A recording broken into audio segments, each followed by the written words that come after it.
In video number 10, we're going to look at the parts that go deep inside the transmission. The bearings on the outside, the shaft, and actually the pistons and some more snap rings.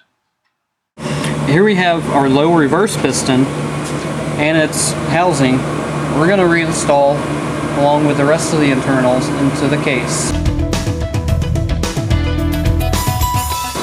And we have to start with this first. Now, this is the housing for the low reverse piston. This is the actual piston itself. It's bonded rubber with a cast aluminum housing. And we determined that the rubber seal is fine. You can reuse them in a lot of cases as long as they're not tore or ripped or hard as a rock. This one's fine, so we'll be able to reuse it. Now, on the back of this low reverse housing is a gasket, which seals its supply pressure off, keeps it from leaking out. This is a factory gasket. These are prone to stretching and shrinking, and over time they'll do that enough to where they start leaking. And this one wasn't exhibiting that, but we still got the updated gasket, which won't shrink for this application. So we're going to reinstall all this into the rear of the case. Now this lines up only one way, so see here it's wrong. See here it is correct. And you'll have your holes in the back of the case that can only go one way as well. It will be in this sort of position. As you can see, the holes are back there. We'll get it into the rear of the case. What we'll do is we'll take the gasket, stick it back there first. You shut this door? Get lined up the best we can. It's never going to be perfect.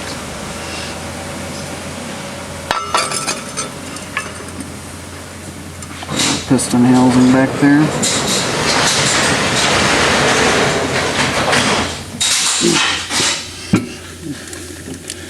Now in our overhaul kit, these little parts here, they give you some new screws for this piston housing and a steel retainer, which will go over the apply hole and the two screws that lock it in. What happens in another case of these other than the gasket is it will want to swell up in the back and flex the piston housing off the case, thus causing a leak.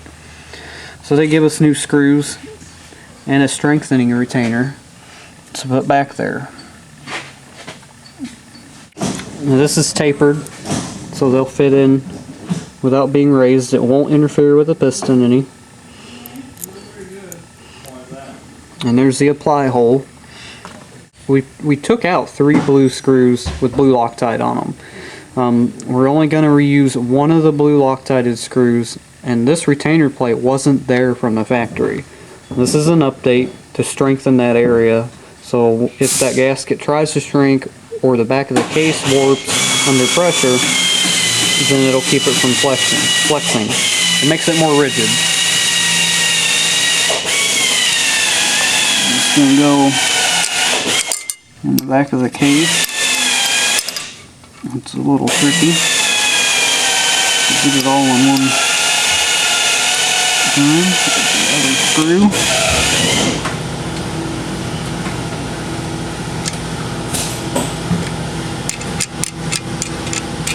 Stepping up. Now this gasket right here, you can see it doesn't line up with that bolt hole, but we just moved it up. This is normal.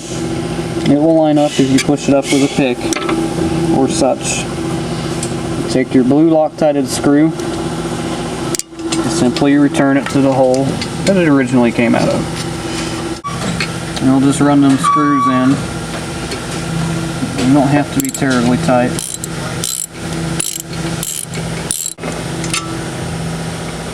You don't want to tighten one down too tight till we get them all 3.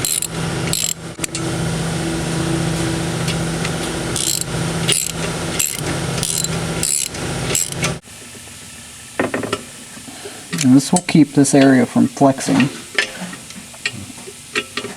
Now we're going to install or reinstall our lower reverse piston.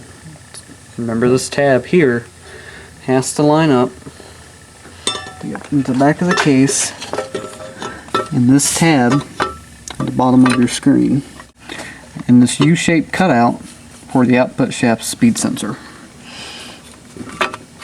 You push your piston in there, you shouldn't have any trouble pushing it in, and it is bottomed in its hole. Now you notice the raised portion of this piston, it was factory designed to be raised or cast with a raised portion to clear the screws for the original piston or the housing retainer.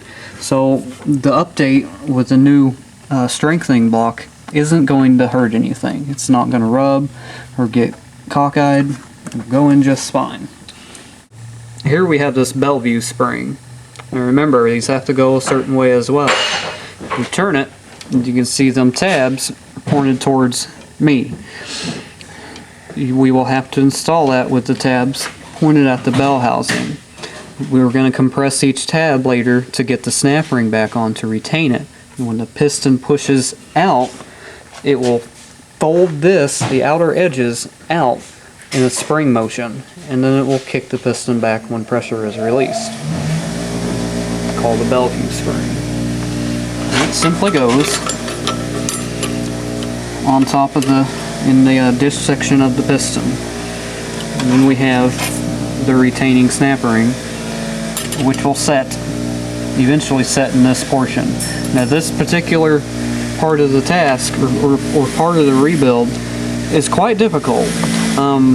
There's many ways you can do it. There are special tools available to make it easier, but you can get it done with a little bit of effort, and we'll show you how.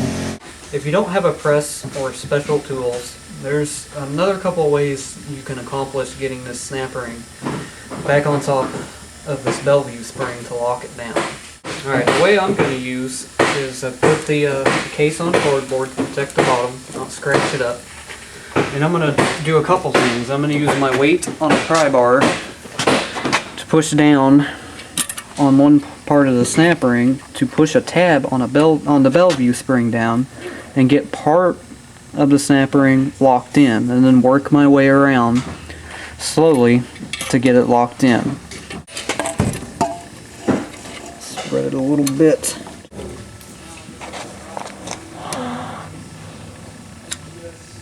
Okay. It's resting on top of it, kind of locked down. If I smack it right, it will lock in on one of the tabs. And that's really all I need. Or it's going to flip back up. And we lucked out. Each time I've hit it, it will push a tab down and lock the ring into its slots.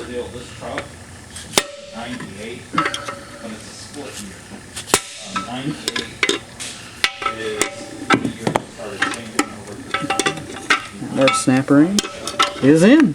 And there you have it. There's the low reverse piston.